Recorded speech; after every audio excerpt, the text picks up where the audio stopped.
So to begin the tour, we're going to do the agricultural segment, and we welcome you to the lower level of the museum here where the agricultural display is.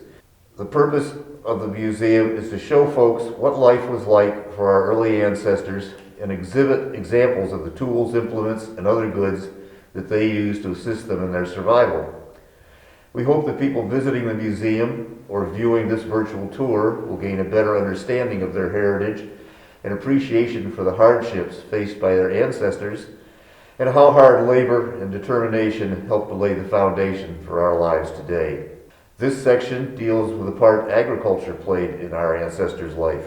We hope the brief highlight of some of our exhibits will give you an appreciation for just how difficult life was for our ancestors as compared to life today. The first exhibit was a single-seater or single-holer and built to accommodate one person. Larger outhouses were built to accommodate multiple family members, and holes varied in size, Mama Bear, Papa Bear, and Baby Bear here, to accommodate the various users.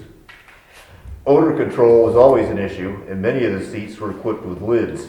Of equal importance in all outhouses, regardless of size, was the small basket of corn cobs located near the seating area.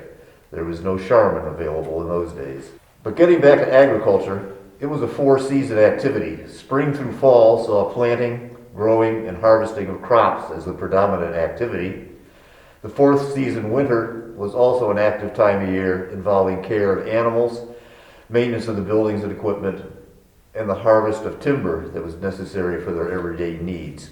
Late winter and early spring frequently involved producing maple syrup. If you compare the syrup-making activities of our ancestors with ours today, it is apparent how much harder they had to work than we do now. Our ancestors had to strap on their snowshoes and carry their wooden buckets, lids, and tools into the woods. They had to drill the holes of the trees with a hand drill and then drive the spiles in order to hang their buckets and lids. Later, when the buckets were full of sap, they would go back into the woods, putting on a shoulder yoke for which was suspended two gathering pails, and they would head out to the woods to collect the sap. These gathering pails, when full, weighed approximately 80 pounds, and they had to be carried back through the snow on the snowshoes to the collection point.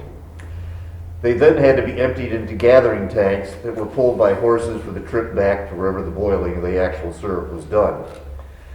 Boiling required prior felling of trees and cutting of firewood. At the end of the season, they would once again return to the woods, collect their wooden buckets and lids, and remove the spiles and taps from the trees. These days, the trip to the woods is made only once, and they're not doing it on snowshoes, they're doing it in their snowmobiles or their four-wheel drive vehicles. They use an electric drill to bore the hole in the tree rather than doing it by hand, and the spiles are inserted. No longer are any wooden buckets or lids necessary, as they now use plastic tubing, and this plastic line carries the sap from the tree directly to the gathering tank. When that tank is full, you drive to it in your truck, you start a pump, and transfer the sap from the gathering tank to your truck for the trip back to the sap house, where it will be boiled into the maple syrup. At the end of the season, there are no wooden buckets or lids to bring in from the woods, and they do not even have to take down the plastic lines, rather leaving them in place to be used again next year. Now really, would you rather carry 80 pounds of full gathering pails through the snow on snowshoes, or would you rather have it automatically draining down into the tank through plastic tubing? Life today is certainly easier than it was for our ancestors. Later in the spring, you will have the pleasure of hooking your horses or oxen to a drag, also known as a stone boat. While the horse drags the stone boat around the field, you follow, picking up and removing rocks and boulders in order to be able to plow the ground. Once the rocks are removed, you hitch the same horses or oxen up to the plow and walk behind them around and around the field until it is all plowed. You're not done yet. Now you can walk around the field again and sow the seeds for your crops, one at a time with a handheld seeder. You can only imagine how many seeds it took to plant an entire cornfield. As you had done during the winter, you now do in the other seasons, and that being taking care of your livestock, including the dairy cows. If you were lucky enough to own any of the cows, You had to engage in the daily activity of milking them and handling the milk. The museum offers a wide variety of exhibits that were used in the care of these animals, ranging from such necessary items as the feeders, where the hay was placed in which the animals could eat from. And if you did own a cow, the museum has a number of items used in the handling of the milk, the pails, the funnels, and the cans that it was stored in. Milking for our ancestors was much more labor intensive than it is for us today, where now the cows are milked by automatic machines, the milk travels through piping to bulk refrigerated tanks, and the farmer has very little manual handling to do.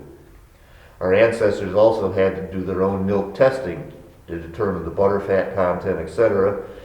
And this glass device is a lactometer. Summer involved extensive labor in the cutting and bringing in of hay. This meant cutting the fields with a handheld scythe. The cut hay then had to be pulled into windrows with a bull rake or hay rake, and then after that was completed, you got to return to the field again with your hay wagon and using a pitchfork pick up the hay from the field, placing it in the hay wagon for the trip back to the barn. Once back at the barn, you had to pitch it from the wagon into the loft. But such was the farming life of our ancestors. Today, the farmer sits on his tractor, pulling a baling machine that leaves neatly wrapped bales of hay behind. Fall did not offer any particular let-up in activity. Grains and other crops had to be harvested, again, all done by hand. Grain, for instance, had to be cut by hand with a cradle scythe and bundled into sheaves for the return to the barn.